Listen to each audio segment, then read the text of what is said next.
Affidati gli interventi di riqualificazione statica, energetica e funzionale dell'asilo e seneto di Agrigento, con fondi rientranti nell'ambito dei finanziamenti del PNR del MIUR. A comunicarlo è l'assessore Gerlando Principato del Comune di Agrigento, a seguito di una gara esperita dal dirigente del settore Sesso Lavori Pubblici, ingegnere Alberto Avenia, è risultata vincitrice l'azienda CCS Group con sede legale ad Agrigento, con un ribasso d'asta offerto del 16,33 su un importo a base di 800.000 euro.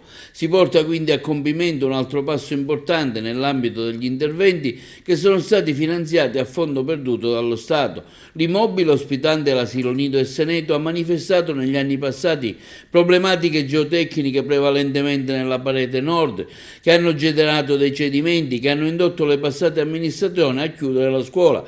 In questi anni i problemi strutturali non sono stati risolti e inoltre si sono manifestati atti vandalici che hanno compromesso la distribuzione funzionale degli ambienti interni e dei servizi.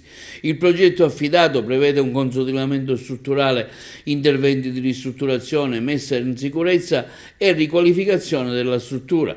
Per l'aspetto energetico, oltre alla posa del cappotto termico, è prevista anche la realizzazione di un tetto ventilato, l'installazione di pompe di calore. La soluzione più efficace in termini di risparmio energetico e anche dal punto di vista manutentivo.